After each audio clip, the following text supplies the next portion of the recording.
see this riot inside of my veins. Hey, love, I'm overcome by desire. How must I wait?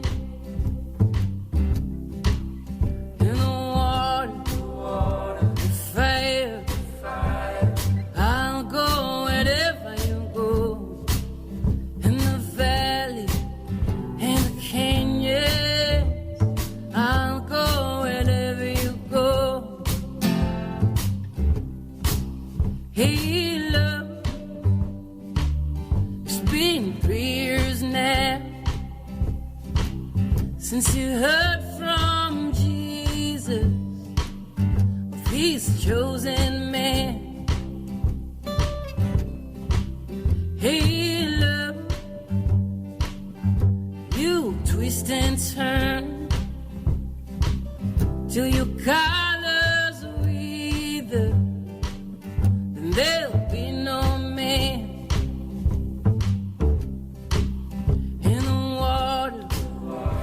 Pero Estupiñán es químico, es bioquímico y conduce en la voz El cazador de cerebros. De hecho, está haciendo el trabajo de campo para la siguiente temporada. Ahora me corregirá si me equivoco. Javier Sampedro es doctor en genética y biología molecular, colabora con El País. Pero estás en Radio Tortosa, ¿no? Ahora mismo sí, en la emisora de Terres de l'Ebre. Buen sonido. Y Javier Sampedro está en su emisora particular, en Radio San Pedro, en algún lugar de Carabanchel. Efectivamente, disfrutando de esta mañana de domingo. Es un domingo soleado, por lo menos aquí en Madrid. Sí.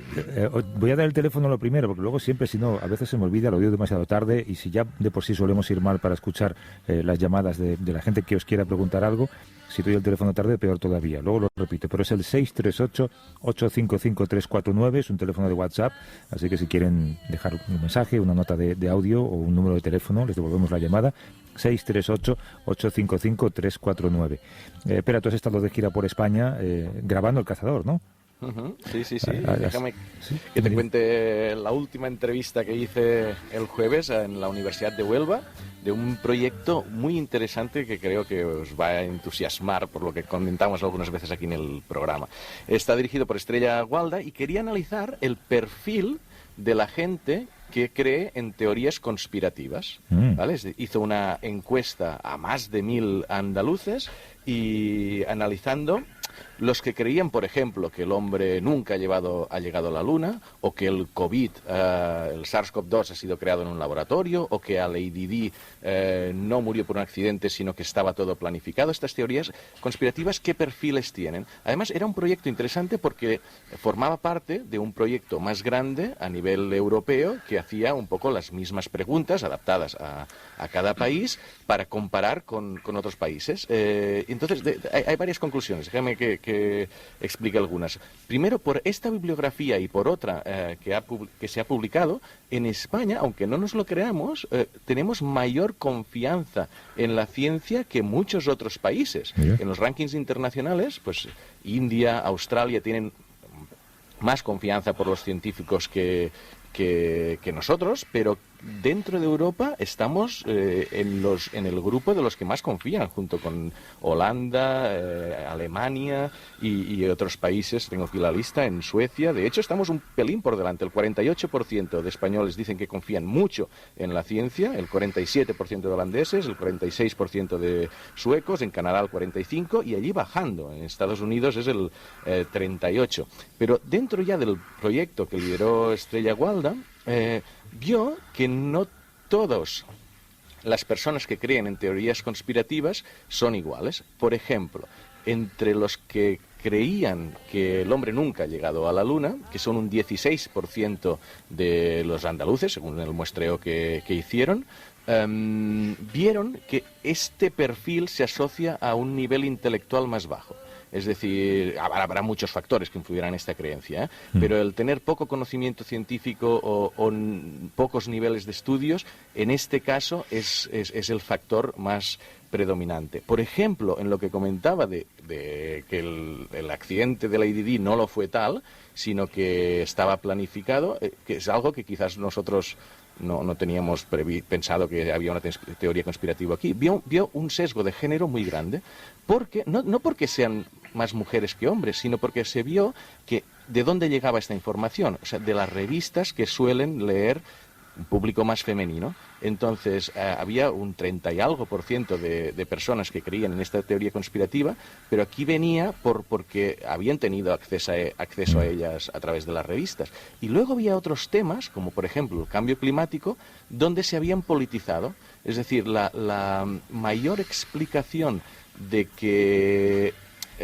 la persona pensara que el COVID es una construcción, o que el cambio climático es una conspiración, o sea, que no existe de verdad, es en función de si tú eres de derechas o de izquierdas, de tu partido, qué posición es más predominante. Y en esto, ya termino, porque había otro estudio muy interesante sobre esto, sobre cuánto confían en la ciencia, ya a nivel internacional, la gente más de izquierdas o más de derechas, y se vio que en general, en casi todo el mundo, la gente de izquierdas confía más en los científicos que la de derechas, pero las diferencias cambian bastante entre países. Por ejemplo, el que hay más polarización en Estados Unidos.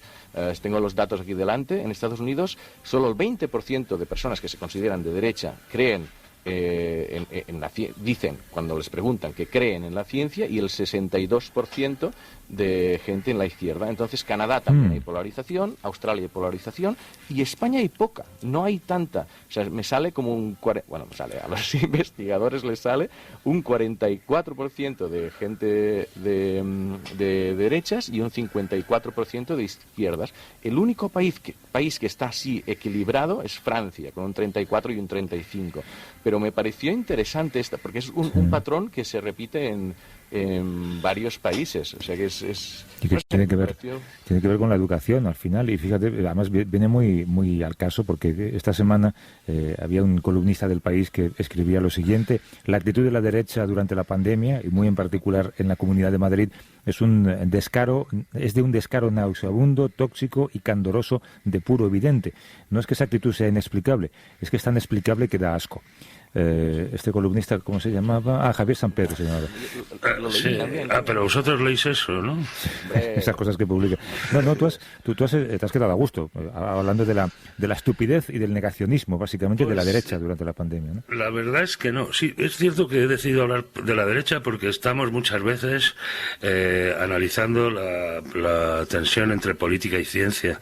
Realmente, echar a todos los políticos al mismo saco en este campo no tiene mucho sentido.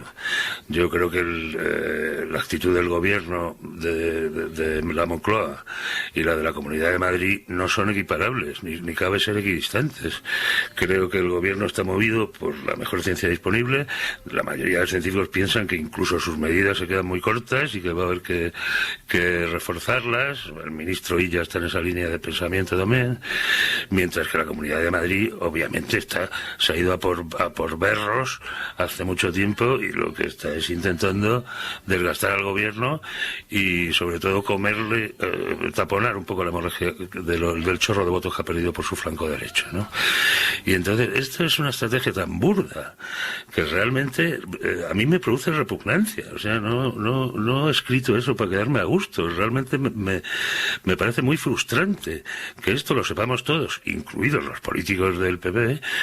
Por ejemplo, hay una política a la que conozco bastante porque he seguido su trayectoria desde hace décadas, que es Ana Pastor. Sé que es una política muy sensata. No la reconozco en sus intervenciones de esta semana pidiendo la dimisión al ministro Illa y diciendo no sé cuántas tonterías más.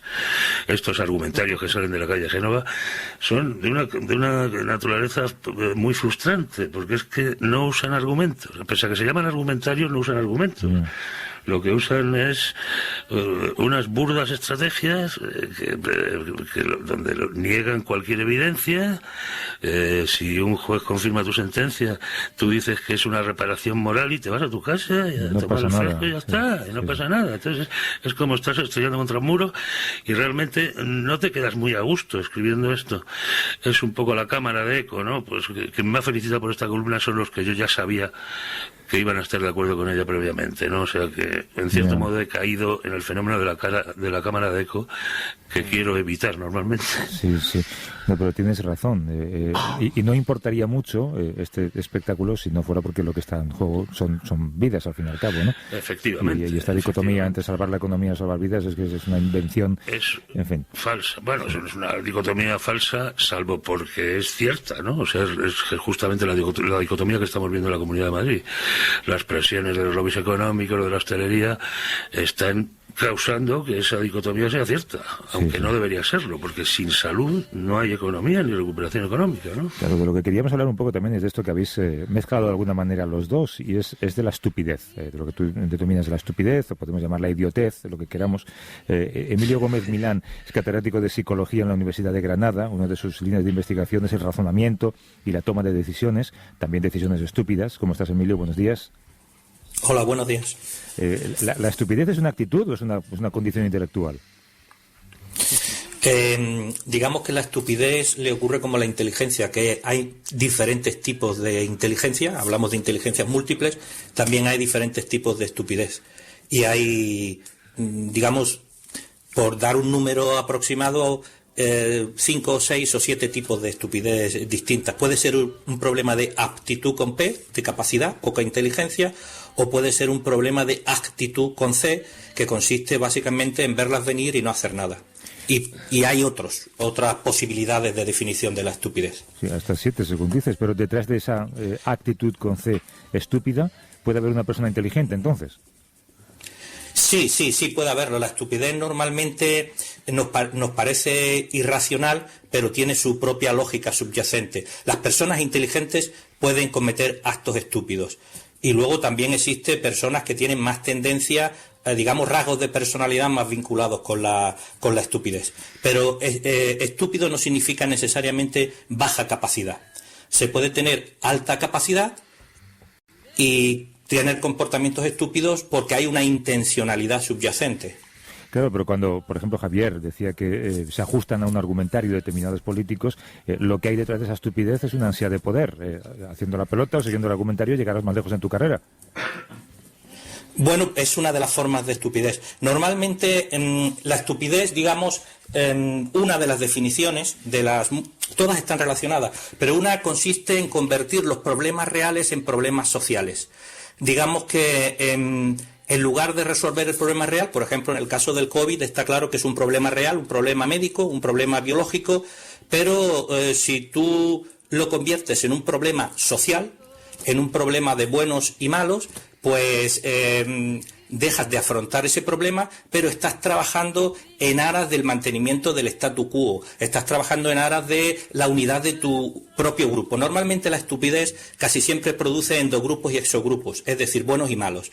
Y empieza a trabajar en esa lógica social de construir un relato donde el malo es el otro y el bueno somos nosotros. Y obvia el problema natural o el problema físico, el problema real lo deja de lado. Que es el que se debería resolver. Espera, Javier. Sí, me fascina el término de estupidez múltiples como inteligencias múltiples, ¿no? Me quedo con ganas de, por una parte, que nos cuentes otros tipos de estupidez y también los rasgos, dentro de los rasgos, no sé, ser muy tozudo o lo que sea, pero exige conciencia, es decir, si el estúpido sabe que está haciendo algo estúpido, quizás ya no es estúpido, quizás ya es un tramposo, quizás es una mala persona, quizás es alguien, o sea, ¿implica no ser consciente de que estás haciendo algo absurdo? Sí, digamos que uno de los rasgos de la estupidez es ignorar que eres un ignorante. En la estupidez no hay conciencia de la estupidez. Por eso la estupidez también debemos tener mucho cuidado, porque casi siempre consideramos que estúpido es el otro. O sea, vemos lo que se dice, la paja en el ojo ajeno, pero no vemos la viga en el propio. Normalmente el estúpido se considera la unidad de medida. Se considera que todos los que son igual que él no son estúpidos y los que son distintos sí son estúpidos. Por lo tanto, desde ese punto de partida de yo soy la buena gente, yo soy el que tiene la razón, cualquiera que se desvía de ello es estúpido. Ese suele ser una forma de razonamiento. Ese es el componente subjetivo de la estupidez. Luego se puede medir de una manera objetiva para aclarar realmente si uno está siendo estúpido cuando ataca al otro y defiende su punto de vista o no. Javier. No me acuerdo quién dijo que cada cual llama ideas claras a las que están en el mismo grado de confusión que las suyas. No me acuerdo qué autor dijo esto. Buena frase. Y te quería preguntar muy brevemente si podemos decir entonces que la estupidez es un fenómeno colectivo más que individual, ¿no? Bueno, la estupidez, digamos que se hace más peligrosa cuando se convierte en un fenómeno colectivo. Ajá. Digamos que es un fenómeno individual, ninguno de nosotros está libre de cometer actos estúpidos y además con mucha frecuencia.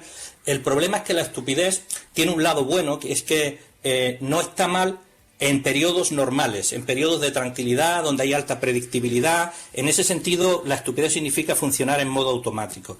Pero en periodos de crisis es necesario abandonar el automatismo y ante la incertidumbre pensar, razonar, ser consciente, reflexionar, afrontar el problema.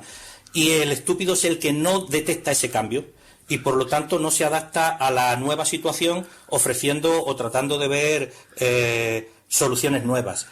Y la estupidez individual no suele tener consecuencias más que en el ámbito familiar, en el ámbito de la propia persona, porque se dice que uno de los rasgos principales de la estupidez es aquel comportamiento que hace daño a los otros y a sí mismo. El problema es cuando la estupidez se convierte en el funcionamiento de un grupo, se hace colectiva. Y en ese caso, Cipolla, un investigador, decía que un país se hunde cuando el número de estúpidos supera el número de personas inteligentes.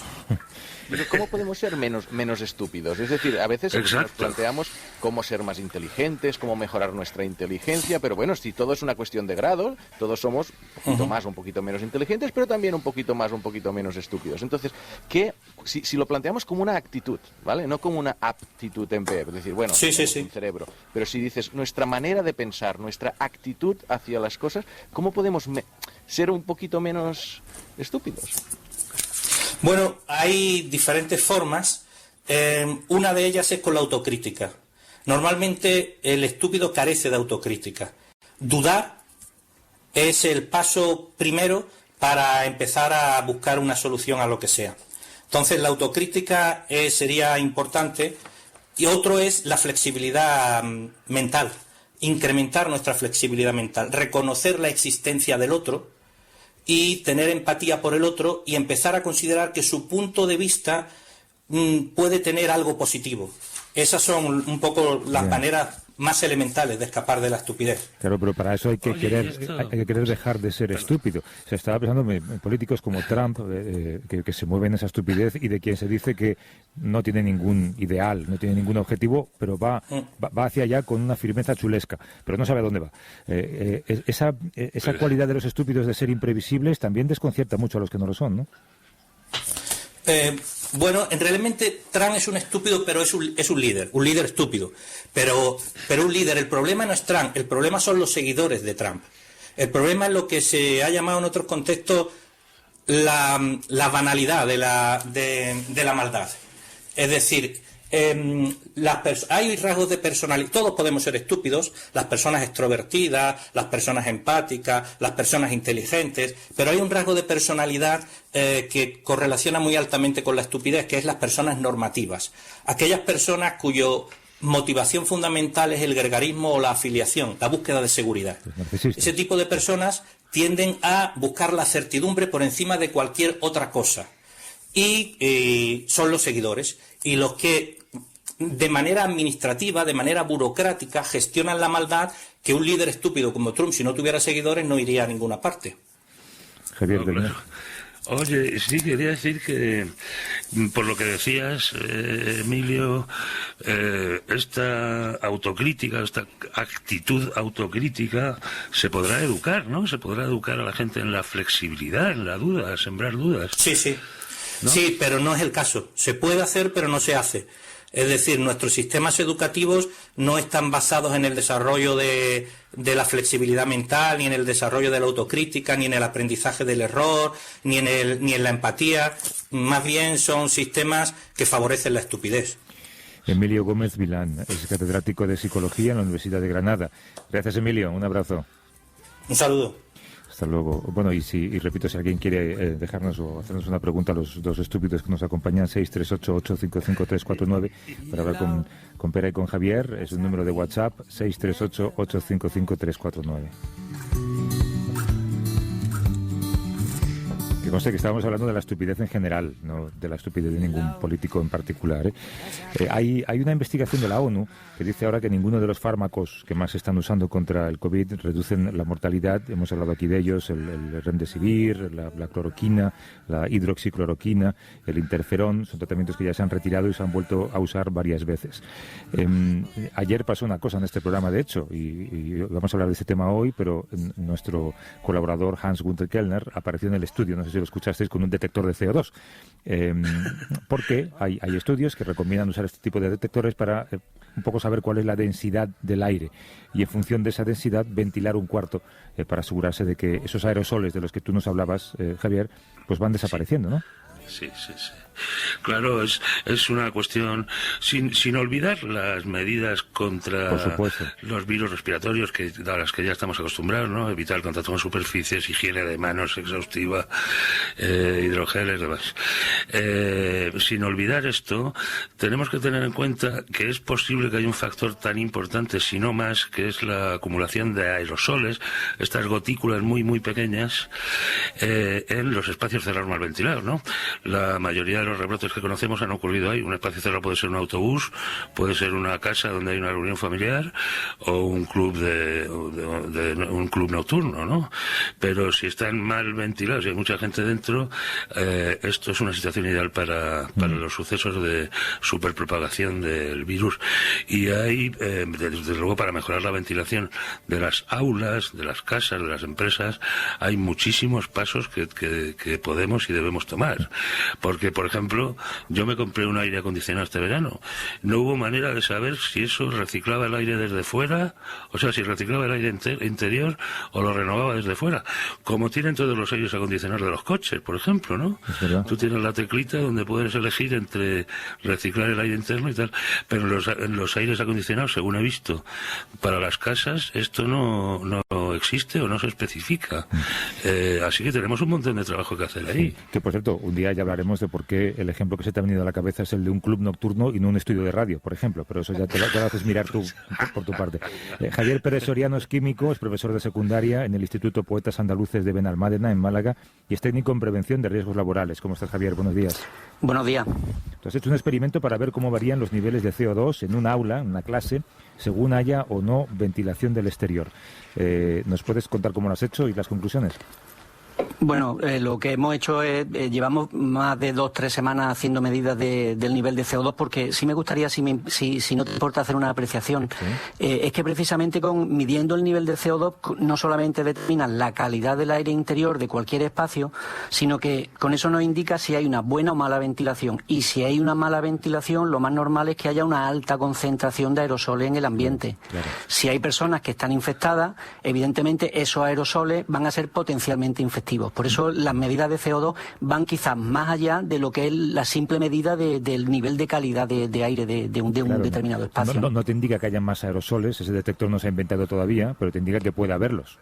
Efectivamente, de todas las formas sí existe aparatos para medir partículas, que entre otras muchas cosas lo que miden también es la existencia o no de aerosoles. Nosotros en concreto lo que hemos medido es simplemente el nivel de CO2 para estudiar un poco lo que es la ventilación de las distintas aulas del centro.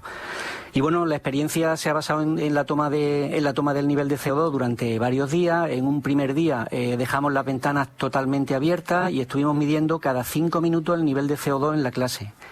Un día posterior lo que hicimos fue hicimos dos estrategias. En una primera parte hasta el recreo estuvimos viendo qué es lo que ocurría cuando se cerraban las ventanas por completo y se abrían, como indican la administración educativa, 5 o 10 minutos entre clase y clase, y una segunda estrategia ya posteriormente al recreo, donde lo que hicimos fue dejar un poquito de ventilación. Estamos hablando de unos 4 dedos, unos 8 centímetros en las ventanas, sobre todo pensando en el frío, y hicimos hicimos también la comprobación de entre clase y clase, bueno, pues medimos la apertura de ventana durante 5 y 10 minutos. Y la verdad es que los resultados, bueno, pues son bastante desoladores. El segundo día prácticamente estuvimos el 85% del tiempo por encima de los valores límites que marca el reglamento de instalaciones térmicas en los edificios, el famoso RITE, que lo pone en 900, y estuvimos el 85% por encima de esos valores que ya están totalmente desaconsejados. Pero entonces que ni ventilando, entonces, ¿no? ¿Perdón? Que ni ventilando. Ni ventilando, a ver, ventilando. Con las ventanas totalmente abiertas, sí. Con las ventanas totalmente abiertas nosotros tuvimos unos valores medios de 700 partículas por millón, partes por millón, perdón. Lo máximo que recomiendan los expertos, yo creo. Efectivamente. De hecho, el máximo, el nivel de disconfort comienza a partir de las 800 partes por millón. Ahora, por ejemplo, la Escuela de Salud Pública de Harvard ya habla que con el tema del coronavirus sería conveniente que no estar en torno a los 700 ppm, las 700 partes por millón. Y con las ventanas abiertas, sí, con las ventanas abiertas sí garantizamos ese valor de 700 ppm. De hecho, nunca se... Sí, perdón. En enero a ver quién es el guapo que deja toda la ventana. Claro, abierta. por eso fue por lo que hicimos luego la experiencia de cerrar todas las ventanas o de dejarlas un poquito. Y la verdad es que la diferencia es también bastante importante. Es decir, estamos hablando que si se cierran todas las ventanas, estamos en valores medios de 1.200 ppm y llegando a picos de 1.500, es decir, más del doble de lo recomendable.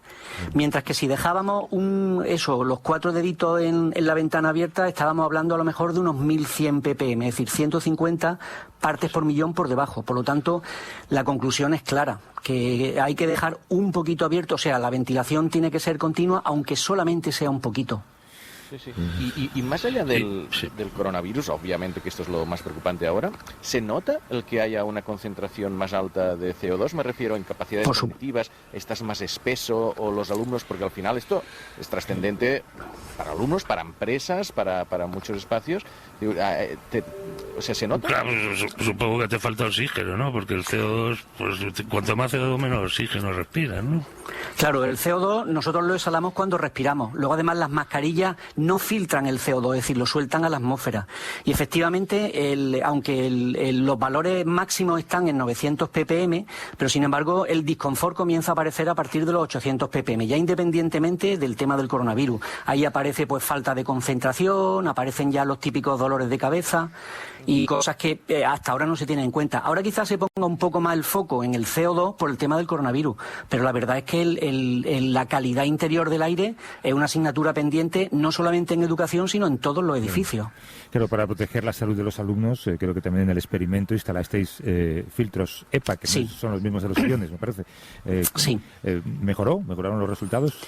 A ver, los filtros EPA en realidad lo que vienen un poco es a sustituir el tema de la ventilación. Por un lado va la ventilación, que estamos hablando de nivel de CO2, y los filtros EPA lo que hacen es que el aire interior que hay, sea bueno o sea malo, las partículas en suspensión, es decir, los aerosoles, lo hacen pasar a través del filtro. Entonces, la única forma de saber, que eso sería también un experimento interesante hacer, es cómo varía las partículas, la concentración de partículas en el aire. Nosotros pusimos el filtro EPA más que por medir la medida, digamos, la medida que realizábamos con el filtro EPA era por cuestión de seguridad. Nosotros ahora mismo en Málaga pues estamos con las ventanas totalmente abiertas todavía a esta altura, y entonces lo pusimos un poco porque íbamos a cerrar las ventanas, lo íbamos a poner en una situación en la que evidentemente se nos va a ocurrir, nos va a pasar en invierno, pero claro, lo que estábamos haciendo era forzar una situación. Entonces lo que hicimos fue colocar los filtros EPA por cuestión de seguridad. Pero los filtros EPA van a ser fundamentales, precisamente para no pasar tanto frío. Fundamentales, y sería... Sí, perdona, Javier. No, sigue. No, que iba a decir que quizá lo que necesitamos ahí es establecer una correlación experimental, empírica, entre los niveles de CO2 y los niveles de partículas, ¿no? De manera que sepamos, por ejemplo, si una mascarilla deja salir todo el CO2, claro, es un gas, eso son 2 átomos, o 3 átomos, vamos. Pero a lo mejor no deja salir una gotícula de un aerosol, ¿no? Necesitaríamos establecer, para para después poder utilizar los niveles de CO2 como un indicador de los niveles de partículas, necesitaríamos establecer esa correlación, ¿no? Sí. Cuantitativamente. Mira, hay dos cuestiones. Una, efectivamente, el CO2 no filtra el aire. Los aerosoles, en principio, sí. Pero claro, todos los problemas que nos encontramos también en la aula es la calidad de las mascarillas.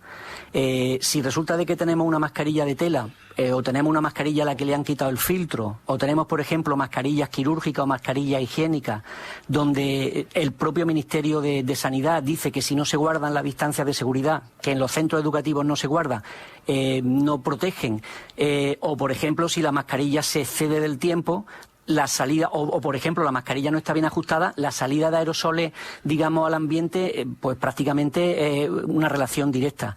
Y efectivamente se puede establecer una relación entre el nivel de CO2 y los aparatos de aire acondicionado. De hecho, la ventilación forzada no está recomendada. ¿Por qué? Porque lo que hacen simplemente es recircular el aire que hay. Si el aire que hay en el interior es malo, lo que estamos haciendo es esparcirlo por todo el espacio. Por eso la importancia, los filtros de palo que hacen es lo mismo, es decir, recirculan el aire, pero lo hacen pasar a través del filtro, que es el que elimina, digamos, esas partículas. Claro. Uno de los primeros brotes de supercontagiadores que se documentó fue en un restaurante de Japón, donde se veía que las mesas que estaban donde daba el aire acondicionado eran las que se contagiaron. Sí. En cualquier caso, esto no tendría por qué ser así. Es verdad que los aires están recirculando, o sea, los aparatos de aire acondicionado están recirculando en el aire interior, pero esto no es una maldición bíblica. Sería cuestión de mejorar las especificaciones de los aparatos, ¿no? Bueno, lo que está claro es que es un aparato sumamente barato y que por lo menos puede ayudar a entender esto que ha explicado muy bien Javier, y es que no vale con ventilar un par de minutos cada hora, que es un poco lo que se está diciendo ahora, ¿no? Eso está claro, sí. Javier Pérez Soriano. Sobre eso perdóname, que te robo un poquito de tiempo. Precisamente sobre eso también estuvimos haciendo medidas, y la verdad es que el ventilar 5 minutos o 10 minutos, como recomiendan las administraciones educativas, realmente, hombre, soluciona algo el problema, pero tampoco es la solución. Es decir, baja de niveles, por ejemplo, de 1.400 a 900 ppm. O, por ejemplo, si ventilamos 10 minutos, baja de 1.400 a 600. Pero luego, en cuestión de 15-20 minutos, vuelven otra vez a cogerse las mismas concentraciones. Así que ventanas abiertas siempre, o con una ligera ventilación, bueno, pero claro, explica esto en Soria en febrero, ¿sabes? Claro, pero ahí entonces donde el problema de la ventilación, donde tengamos problemas de ventilación, habrá que sustituirlo por filtración. Claro. Es que no hay otra. Lo importante, lo que dice la Escuela de Salud Pública de Harvard, es que hay que renovar el aire 5 veces por hora. Y eso se puede hacer combinando solo ventilación o ventilación más filtración. Está muy bien explicado. Javier Pérez Soriano, que es químico, es profesor de secundaria en el Instituto Poetas Andaluces de Benalmádena, en Málaga, y es técnico en prevención de riesgos laborales. Gracias, Javier. Un abrazo. Muchísimas gracias y un saludo desde Málaga. A ti, hasta luego. Tenemos alguna llamada, luego charlamos con los oyentes si tenemos tiempo, pues la verdad se vamos fatal porque nos enrollamos mucho todos. Bueno, hablo por mí más que por nadie. Yo no sé si sois de la opinión de que no nos preocupamos mucho porque la tecnología funcione, pero no tanto de que sea segura. Y en los últimos meses agencias de seguridad británicas y estadounidenses han denunciado ataques a laboratorios que están trabajando contra el COVID. Hoy había un artículo muy extenso también ahí en el New York Times en el que se cuenta cómo incluso ya se puede hacer un recuento de pacientes que han muerto por culpa de estos ciberataques, porque los hospitales tienen que trasladarlos a otros lugares, llegan tarde y los pacientes mueren. Está claro que los hackers atacan allí donde más dinero e información pueden conseguir. Ahora los objetivos más golosos son los hospitales, los laboratorios, las compañías de seguro. Marta Beltrán es profesora y es directora del grado en Ingeniería de la Ciberseguridad en la Universidad Rey Juan Carlos. ¿Cómo estás, Marta? Buenos días. No sé si nos oye Marta. ¿Estás por ahí, Marta? Buenos días. No. Vamos a ver si conseguimos comunicar con Marta, que estaba esperando. Igual se ha dormido escuchando el programa. O ha sufrido un ataque cibernético. Esto puede pasar. Pero, ahí está. Ha sido un hacker. Sigo sin saber si estás, Marta. Hola. No nos escucha. Vamos a ver si conseguimos contactar con ella. Es un problema al que no prestamos demasiada atención. Te voy a decir una cosa, pero el otro día cuando hablábamos de esto, en una de las reuniones que tenemos previas al programa, planteábamos si realmente esto es algo que nos debe preocupar o es una cosa sumamente esporádica. Bueno, yo creo que está creciendo, es el nuevo tipo de crimen. Yo no soy de los más preocupados por esto, pero es verdad que como muchos hemos recibido, hay como 3 tipos, ¿no? de ciberataques. A lo individual, que sería el phishing, el típico mail que recibes diciendo A mí me llegó hace unas semanas. Tengo imágenes comprometedores tuyas captadas de tu móvil porque te lo he hackeado, como si fueran eróticas o lo que sea. Si no me das tanto dinero, obviamente era una falsa.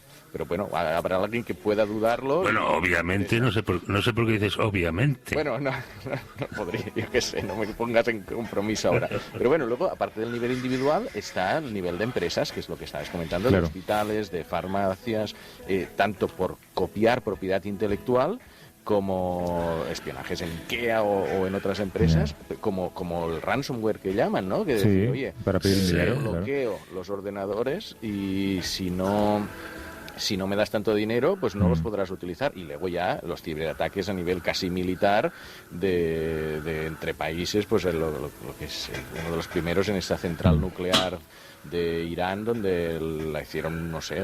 Es verdad. Espera, que creo que está ya Marta, me parece que al teléfono. ¿Estás por ahí, Marta? Buenos días. Sí, hola, buenos días. Hola. Perdón, que por lo visto ha habido algún problema con la conexión. No te preocupes. Lo que hacemos, si quieres, cuando consigamos una conexión mejor, dentro de una semana, un par de semanas, volvemos a charlar con más tranquilidad de esto. Pero sí que queríamos saber la pregunta que nos hacíamos nosotros tres, y es si es algo que nos debería preocupar, el hackeo a grandes hospitales o a servicios médicos, algo que puede acabar dañando, lógicamente, a los pacientes y provocando un mayor número de víctimas, o es algo que es como un pequeño bip en un radar, que tenemos que estar atentos pero no preocupados. Bueno, pues al final es un equilibrio, es decir, creo que no hay que ser alarmistas, no está habiendo muchos casos todavía, pero sí es verdad que sí que los está habiendo y que el tema es que es una infraestructura crítica de la que estamos hablando.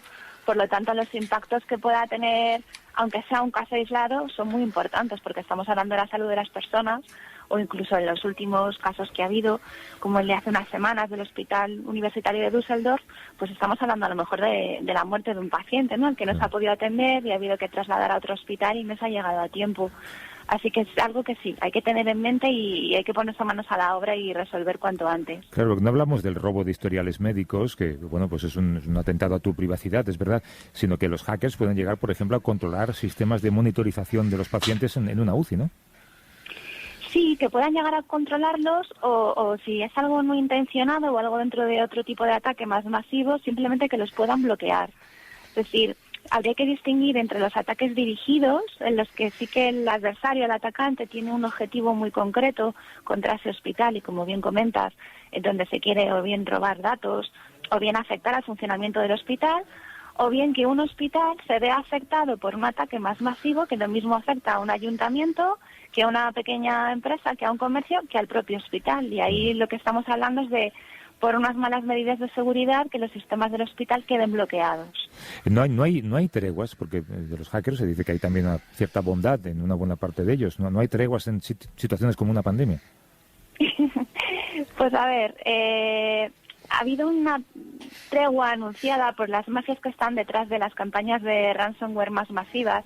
Sí que cuando empezó toda esta emergencia sanitaria se comentó que se podía estar tranquilo porque ellos bajo ningún concepto iban a estar empleando esto para obtener más dinero y que se iban a saltar a los hospitales y a los centros sanitarios, que no iba a haber ataques dirigidos contra este tipo de infraestructuras. Pero bueno, al final estás hablando con entes abstractos, no se sabe muy bien quién está proponiendo esa tregua, quién se adhiere a ella, quién no, cuánto tiempo dura. Y es verdad que sí ha habido algunos casos en los que hospitales han visto involucrados en infecciones de ransomware y directamente las mafias que estaban por detrás han proporcionado las claves de descifrado de los datos para que se pudiera seguir trabajando lo antes posible con normalidad. Pero bueno, también es verdad que los ataques de ransomware viven de la urgencia de quien se ve afectado por volver a trabajar lo antes posible con normalidad. Y obviamente con la situación que tenemos, pues si es un hospital o una compañía de seguros o un centro de investigación, esa urgencia es muy alta. Y eso le garantiza a la mafia que está por detrás del ataque que va a poder cobrar un rescate alto y además rápido. Que en una situación como esa, yo no sé si vosotros recomendáis esa solución, pero quizá pagar es lo más rápido para resolverlo. Pues a ver, no se debe recomendar el pago del rescate. Al final estamos hablando de pagar eso, un rescate de un secuestro a una mafia. Entonces nunca se recomienda que se pague el rescate. Lo que hay que hacer es tener buenos procedimientos establecidos con copias de seguridad, de manera que si por desgracia tienes un problema y te encuentras con que te han infectado tus sistemas, que puede pasar, entonces tienes que centrarte en prevenir para que no te pase, pero si te pasa, que puedas detectarlo lo antes posible y responder bien y restaurar tus sistemas desde tus copias de seguridad. Lo otro es hacerles el juego y continuar haciendo que esto evolucione y que crezca. Cada vez son más ataques, cada vez se piden rescates más altos, cada vez con más exigencias. ¿Y quiénes son los policías de los hackers? Porque me imagino, parece algo como que siempre van por delante estos hackers que están, o sea, o son ellos mismos que pasan del lado oscuro a reciclarse en compañías que ofrecen seguridad. Bueno, eso es algo muy común, ¿no? Claro, es que me imagino, es mal pensado, pero decir, pongo ataques, creo estos problemas y luego tengo una empresa que los soluciona. No sé si esto ocurre. A ver, lo primero, si me permitís, os voy a corregir, porque Marta, si no mis compañeros me van a crucificar después. Que muy rápido, hacker, que nos queda muy poquito tiempo, por favor. Sí, hacker no es sinónimo de ciberdelincuente, ¿vale? Cuidado, que aquí hay una controversia importante, entonces estamos hablando de personas con malas intenciones, estamos hablando de delincuentes directamente, no de hackers.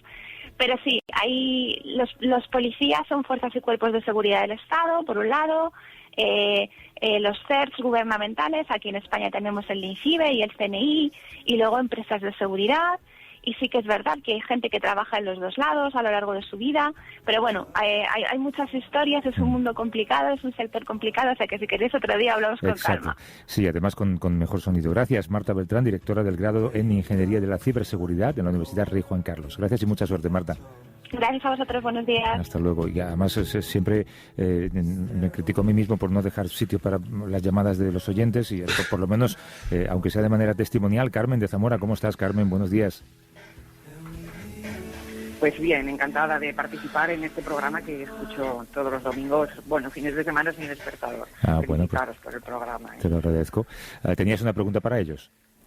Bueno, mira, yo soy enfermera, he estado trabajando muchos años en control de infecciones y somos conscientes de la baja tasa de vacunación que hay de la gripe y muchas veces la poca eficacia, vamos a decir así, por la mutación de virus o porque cada año los virus que son de la campaña son diferentes a los que se ofrecen en la vacuna. Entonces, mi pregunta es, si no estamos poniendo demasiadas expectativas en la vacuna para el SARS, cuando ya además hemos tenido SARS-CoV en anteriores ocasiones, es un virus más parecido a los catarros, que hemos comprobado que para eso no existe vacuna, y que además se han puesto como mucho más recursos en esto que en lo que es realmente eficaz, que es la prevención, las medidas preventivas. Hemos pasado, sí que es verdad que estamos todos con los geles hidroalcohólicos, parece ahora más, pero es como que eso no nos lo acabamos de creer, ¿no? Esto que estabais hablando de la ventilación, sí, la mascarilla y sobre todo la higiene de manos, que yo siempre digo que hacer la prueba en los baños, en los aseos públicos, a ver quién se lava las manos, porque esa es que se tiene integrada ya ese hábito, ¿no? Entonces, no estamos poniendo excesivas expectativas o esperanzas en una vacuna que quizá no llegue a ser lo eficaz que esperamos, o que si lo existe, las tasas de vacunación después nos pase como con la gripe, que no se cubra en la medida esperada. Sí, o que tarde mucho en extenderse a toda la población. Gracias, Carmen. Un abrazo. Javier, en 30 segundos, creo que eres capaz de estar de acuerdo con Carmen, ¿no? Pues sí, absolutamente. Todos son incógnitas. Tenemos razón los científicos que conocen a fondo el desarrollo de vacunas y de vacunas contra los coronavirus. Se sienten optimistas de que podremos tener vacunas eficaces y producidas a gran escala en la segunda mitad del año que viene. Lo que venga antes, que es posible que venga algo antes, van a ser unos productos seguramente imperfectos, subóptimos. Pero tenemos experiencia en el desarrollo de vacunas contra este tipo de virus y los expertos se sienten optimistas de que pueden. Javier San Pedro y Pera Estupiñá, justo a tiempo que vamos. Un abrazo, hasta luego. Hasta luego.